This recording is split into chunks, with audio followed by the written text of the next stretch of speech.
और उसको भारत में सरकार बदलनी है, और सरकार बदलने के लिए उसने इतने हजार करोड़ का फंड इकट्ठा किया हुआ है, जमा किया हुआ है। मोदी सरकार को भी यह एहसास हो चुका है कि इस स्थिति में चूकना भारी भूल हो सकती है। इन्हें हरियाणा जीत लिया, फिर महाराष्ट्र जीत लिया, और महाराष्ट्र तो ऐसा जीता कि इतिहास बन गया। नमस्कार, मैं हूं राजन झा और हमारे नए वीडियो में बहुत बहुत स्वागत है आपका। मित्रों, 2025 देश की राजनीति में बड़े बदलाव लेकर आने वाला है। इसके संकेत संसद में दिखाई दिए और बीजेपी प्रवक्ताओं के बॉडी लैंग्वेज से भी झलक रहा है कि अब लड़ाई निर्णायक होने वाली है। मित्रों, वर्ष 2014 में जब से केंद्र में नरेंद्र मोदी की पूर्ण बहुमत की सरकार बैठी है, तभी से कांग्रेस और उसके देश विदेशी समर्थकों को अनपत सा हो गया है। इसलिए आपने देखा होगा कि प्रमुख राजनीतिक विषयों को छोड़कर विपक्षी पार्टियां, विशेषकर कांग्रेस, सरकार पर अलग तरीके से हमलावर रही। उदाहरण के लिए देखें तो पीएम मोदी की निजी जिंदगी पर टिप्पणी करना, उनकी पत्नी को घसीटना। आप ध्यान दें तो आपको एनडीए सरकार के विरुद्ध एक तरफा कैंपेन, एक तरफा अभियान, एक तरफा नैरेटिव निर्माण दिखेगा। छोटी से छोटी बात को, जिसका कोई औचित्य नहीं, उसे लेकर संसद का कामकाज ठप करवा देना, जनता द्वारा चुनी सरकार को निरंकुश और पीएम मोदी को तानाशाह के रूप में स्थापित करने की नाकाम कोशिश करना, और यह लगातार चलता रहा। पीएम मोदी बीजेपी और आरएसएस के खिलाफ उनका अभियान बढ़ते बढ़ते हिंदुओं और फिर भारत के खिलाफ हो गया।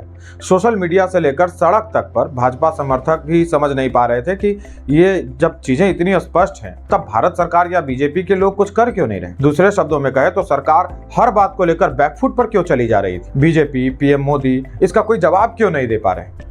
इसका उत्तर किसी के पास नहीं था। अब शीत सत्र के दौरान संसद के राज्यसभा में सुधांशु त्रिवेदी की भाषा हो या लोकसभा में निशिकांत दुबे का भाषण, संसद और संसद के बाहर डॉक्टर संबित पात्रा ने जिस तरह का रुख अपनाया है वह साधारण नहीं है। पहली बार बीजेपी ने राहुल गांधी पर सीधे और जोरदार हमला बोला है। राहुल गांधी को देश का सबसे बड़ा गद्दार कहा गया है। अच्छा, ऐसा नहीं है कि बीजेपी वाले आरोपों का खंडन नहीं करते थे, लेकिन भाजपा के एक समर्थक के मन में बीजेपी की छाप कैसी है, जैसी मनमोहन सरकार के समय 10 वर्षों में थी।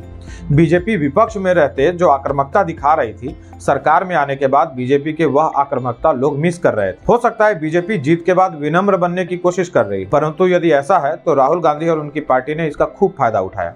राहुल गांधी ने पीएम मोदी को क्या कुछ नहीं कहा, वो भी बिना किसी सबूत के। पीएम को चोर कहा गया, चौकीदार चोर है का नारा चलाया गया। 2019 के चुनाव से पहले राहुल गांधी ने तो यहां तक कहा कि ये जो मोदी आज भाषण दे रहा है, यह चुनावों के बाद घर से नहीं निकल पाएगा, या निकलेगा तो लोग इसे डंडे से मारेंगे। याद कीजिए, क्या देश के चुने हुए और सर्वाधिक लोकप्रिय प्रधानमंत्री के बारे में ऐसी बातें कही जानी उचित है? राहुल गांधी बोलते हैं।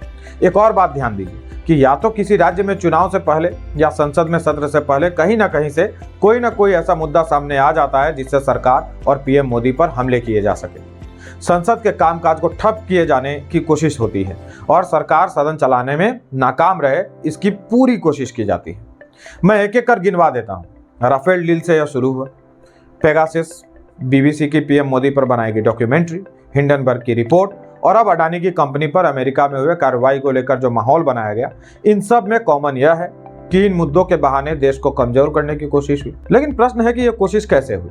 एक तरफ देश की संसद नहीं चलने दी गई, दूसरी तरफ अडानी के बहाने देश के औद्योगिक विकास को बाधित करने के प्रयास हुए। अडानी के ही बहाने पीएम मोदी की लोकप्रियता और विश्वसनीयता कम करने की कोशिश हुई, और सबसे अहम, दुनिया में भारत की छवि को खराब करने के प्रयास किए गए। इसमें कांग्रेस का साथ कौन सी शक्तियां दे रही थी, इसके बारे में भी लोगों को पता था। सरकार को तो पता था ही। डीप स्टेट, ओसीसीआरपी की रिपोर्ट हो या हिंडनबर्ग की रिपोर्ट हो, यह भारतीय कारोबारियों को लेकर भ्रामक रिपोर्ट पोस्ट करते हैं, और राहुल गांधी चंद ही घंटों में उसको उठाकर सोशल मीडिया पर पोस्ट करते हैं, प्रेस कॉन्फ्रेंस करते हैं, सदन में हंगामा करते हैं। ओसीसीआरपी अमेरिकी डीप स्टेट के साथ मिलकर काम करता है। अमेरिकी डीप स्टेट अच्छा खासा फंड भी देती है इस संस्था को। इसकी फंडिंग जॉर्ज सोरोस भी करता है। जॉर्ज सोरोस हिंडनबर्ग की भी फंडिंग करता है। इस पर हमने सैफरन इनसाइट पर एक डिटेल वीडियो बनाया हुआ है, आप जाकर उसको देख सकते हैं। तो ये संस्थाएं और शक्तियां क्या करती हैं? भारत को अस्थिर करने की कोशिश करती हैं, चाहे वो किसान आंदोलन के नाम पर हो, चाहे अडानी पर आरोप लगाकर, या भारत में तथाकथित अल्पसंख्यकों पर अत्याचार को लेकर। अमेरिकी विदेश मंत्री ने अचानक एक बयान दे दिया था पिछले दिन कि भारत में अल्पसंख्यकों पर अत्याचार होते हैं, बिना सर पैर की बात। वो आज बांग्लादेश पर मौन। अमेरिकी सरकार का कोई भी व्यक्ति बांग्लादेश पर चू शब्द नहीं कह रहा। अभी देखिए, शीतकालीन सत्र शुरू हुआ और किसान दिल्ली जाने की जिद लेकर जगह जगह पर जमा हो गए, पुलिस के साथ भिड़ गए, हेडलाइंस बनने लगी। इतने दिन से इन्हें दिल्ली नहीं जाना था। इसे आप किसान आंदोलन को फिर से जगाने की कोशिश के रूप में देख सकते हैं। सोचिए, जिस सीए से यहाँ के मुस्लिमों को कुछ लेना देना था ही नहीं, उन्होंने देश में कैसी स्थिति पैदा की। दिल्ली में तो दंगे कराने में भी कामयाब हो गए थे वो लोग। इन सब में इन संस्थाओं की किसी न किसी रूप में भूमिका सामने आएगी।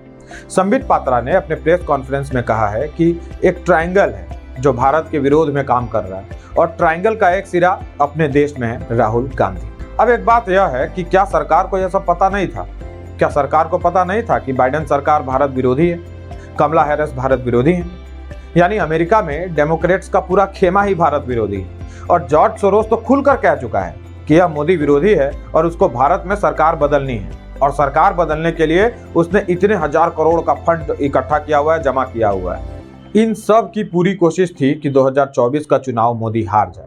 इस पूरे नेक्सस ने, या कह लीजिए इस गिरोह ने, इकोसिस्टम कह लीजिए आप, इन सब ने मिलकर पूरी ताकत झोंक दी मोदी को हराने के लिए। मोदी तो नहीं हारे, लेकिन बीजेपी की सीटें कम कराने में ये कामयाब रहे।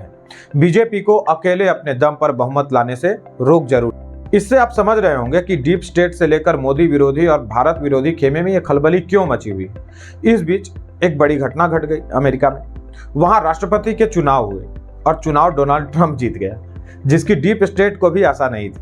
डीप स्टेट वाले ट्रायंगल को लग रहा था कि ट्रंप हारेंगे और कमला हैरिस राष्ट्रपति बन जाएंगे। यदि ऐसा हो जाता तो उसके बाद भारत में क्या होता उसकी कल्पना भी नहीं की जा सकती। मोदी सरकार या दक्षिणपंथी धड़े पर इतने आघात होते कि देश में जगह जगह अराजकता होती, लेकिन अमेरिका में ट्रंप जीत गए। ट्रंप की जीत से इनके मंसूबों पर पानी फिर गया। यहाँ एक बात और स्पष्ट कर दूं कि ट्रंप इस डीप स्टेट के विरोध में रहे हैं और वे कह चुके हैं कि वे पदभार संभालते ही डीप स्टेट को डिस्ट्रॉय कर देंगे। डीप स्टेट दुनिया के हर देश को अपने अनुकूल बनाने के लिए काम करता है। जहां सत्ताएं अपने देश को ऊपर उठाने की कोशिश करती हैं, वहां पे ये खेला शुरू कर देते हैं। बांग्लादेश में जो रिजीम चेंज हुआ, उसमें भी स्पष्ट रूप से डीप स्टेट की मिलीभगत सामने आई। आज के समय में जानकारियां छुपाई नहीं जा सकती। दुनिया के दूसरे हिस्सों में भी जहां भी अशांति है, युद्ध है, उसमें डीप स्टेट किसी न किसी रूप में योगदान दे रहा है। अब जब अमेरिका में ट्रंप जीत गए तो उनको पता लग गया कि उनके दिन अब लग चुके हैं। लेकिन ट्रंप का शपथ ग्रहण 20 जनवरी 2025 को होगा।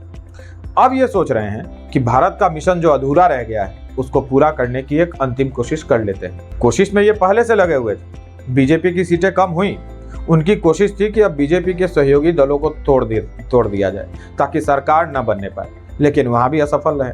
चंद्रबाबू नायडू और नीतीश कुमार ने बीजेपी को ऐसे पकड़ा मानो फेविकॉल का जोर। हिंदुत्व को स्वीकारा और अपने अपने स्टेट में उनके निर्णय या कार्य ऐसे रहे मानो वे बीजेपी के ही सीएम हो। चाहे नीतीश कुमार द्वारा वक्फ बोर्ड वालों की मीटिंग से दूरी बनाने का निर्णय हो या चंद्रबाबू नायडू के आरएसएस और बीजेपी की लाइन पर दिए जाने वाले बयान, इससे अंदाजा लगाया जा सकता है कि वे इस ट्रायंगल के झांसे में नहीं पड़े। अब विगत कुछ दिनों से बीजेपी के नेता राहुल गांधी और इस ट्रायंगल पर जबरदस्त आघात कर रहे हैं। डीप स्टेट का नाम लेकर बयान दिए जा रहे हैं। मतलब साफ है, बीजेपी अब इस खेल को हमेशा के लिए खत्म करने के मूड में आ चुकी है, क्योंकि बीजेपी जानती है जब तक विदेशी ताकतों और कांग्रेस का गठजोड़ रहेगा, ये समय समय पर देश की व्यवस्था बदलने की कोशिश करते रहेंगे, रिजीम चेंज करने की कोशिश करेंगे। आपको याद होगा जब नेशनल हेराल्ड मामले में देश की एजेंसियां राहुल गांधी और सोनिया गांधी से पूछताछ कर रही थी, इन डीप स्टेट वालों ने दुनिया में यह मैसेज देने की कोशिश की कि देश भर में विरोध प्रदर्शन हो रहा है, लोग गुस्से में हैं, सड़कों पर उतर आए हैं। जबकि सच्चाई आप जानते हैं कि कांग्रेस के 13 कार्यकर्ताओं को छोड़कर कोई सड़कों पर नहीं था। लेकिन दुनिया भर के अखबारों में, डिजिटल माध्यमों पर ऐसे मिथ्या का प्रसार हुआ ताकि कांग्रेस को और राहुल गांधी को मदद पहुंचाई जा सके, भारत सरकार पर दबाव बनाया जा सके। अब प्रश्न है कि मोदी सरकार अब खुलकर जवाब क्यों दे रही है, या वो अब इस राजनीतिक युद्ध को निर्णायक मोड़ पर ले जाने के मोड़ में कैसे आ गई? क्योंकि अब अमेरिका में ट्रंप की सरकार बनने जा रही है। ट्रंप भारत को, विशेषकर मोदी को फेवर करते हैं और जैसा कि मैंने पूर्व में कहा कि वे डीप स्टेट के खिलाफ रहे हैं, तो भारत के सामने अब डीप स्टेट की चुनौती नहीं है, वो खत्म हो गई। 20 जनवरी को ट्रंप के शपथ लेते ही डीप स्टेट की शक्तियां क्षीण होनी शुरू हो जाएंगी। इससे भारत में बदलाव यह आएगा कि ये जो टूलकिट गैंग है, इसको भारत में अराजकता पैदा करने का वैसा अवसर और फंडिंग नहीं मिल सकेगी जैसा पहले में मिल रही थी, यानी अब तक मिल रही थी। और अगर फिर भी कोशिश की गई तो पहले की तरह उनको जन समर्थन नहीं मिलेगा। फिर किसान आंदोलन जैसी अराजकता हो या एंटी-सीए प्रोटेस्ट को लेकर देश को जलाने की साजिश, ऐसी चीजें नहीं हो सकेंगी, उतने बड़े स्केल पर नहीं हो सकेंगी जैसा कि हम पहले देख चुके हैं। और इनकी एकता को समझना हो तो बांग्लादेश इसका अच्छा उदाहरण है। बांग्लादेश में हिंदुओं पर अत्याचार जारी है और आज तक अमेरिकी शासन के किसी भी व्यक्ति ने इसकी निंदा तक नहीं की। इधर राहुल गांधी के मुंह पर भी बांग्लादेश का नाम नहीं आया। अब इस एकता में सेंधमारी हो चुकी है। सेंधमारी की है जनता ने, अमेरिका की जनता ने भी और भारत के लोगों ने भी। उधर ट्रंप की वापसी हुई तो इधर बीजेपी ने हरियाणा जीत लिया, फिर महाराष्ट्र जीत लिया और महाराष्ट्र तो ऐसा जीता कि इतिहास बन गया। हिंदुओं का अपार जनसमर्थन बीजेपी को मिलने लगा। इसलिए महाराष्ट्र के चुनाव को हिंदू जागरण का प्रतीक माना जा रहा है। यह असल मायने में हिंदुत्व की जीत है और एंटी हिंदू ताकतें कितनी भी कोशिश कर लें यह साबित करने में कि यह सरकार के किसी स्कीम के कारण मिली जीत है, इसे स्वीकारा नहीं जा सकता।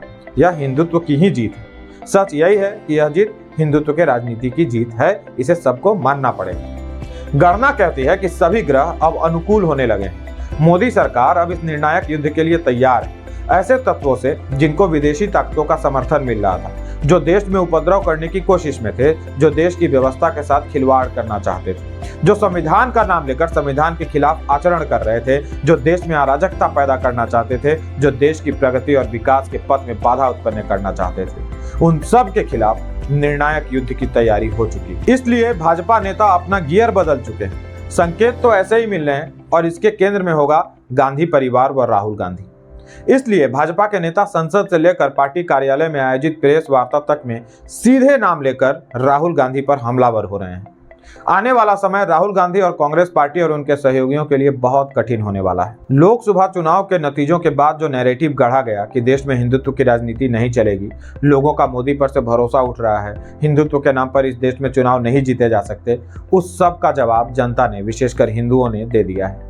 एक झारखंड छोड़ दें तो जिस तरह की जीत भाजपा को मिली है, उसने इस नैरेटिव की धज्जियां उड़ाकर रख दी। अब मोदी सरकार को भी यह एहसास हो चुका है कि इस स्थिति में चूकना भारी भूल हो सकती है, यानी अभी नहीं तो कभी नहीं। पीएम मोदी और भाजपा नेतृत्व तो शायद यह समझ चुका है कि अब इस लड़ाई को निर्णायक मोड़ पर ले जाने का समय आ चुका है। इसलिए आने वाले समय में राहुल गांधी और कांग्रेस, जो अब तक आरोप लगाकर नाचते चले आ रहे थे, अब उनको जवाब देना होगा।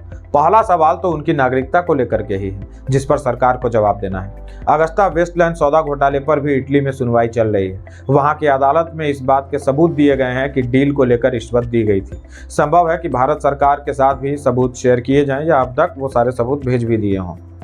फिर पता चल जाएगा कि रिश्वत देने वाले कौन थे। इस लड़ाई में बीजेपी के लिए यह बहुत बड़ा शस्त्र बन सकता है।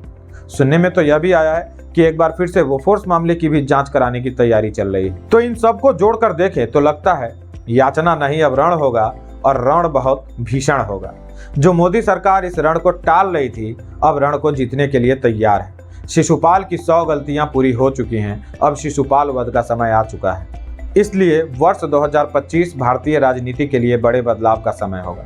आज के लिए इतना ही। आशा है वीडियो पसंद आया होगा तो इसे शेयर कीजिए, चैनल को सब्सक्राइब कर लीजिए और सहायता पहुंचाना चाहते हैं तो QR कोड को स्कैन कर लीजिए। मिलेंगे एक अन्य विषय के साथ। नमस्कार।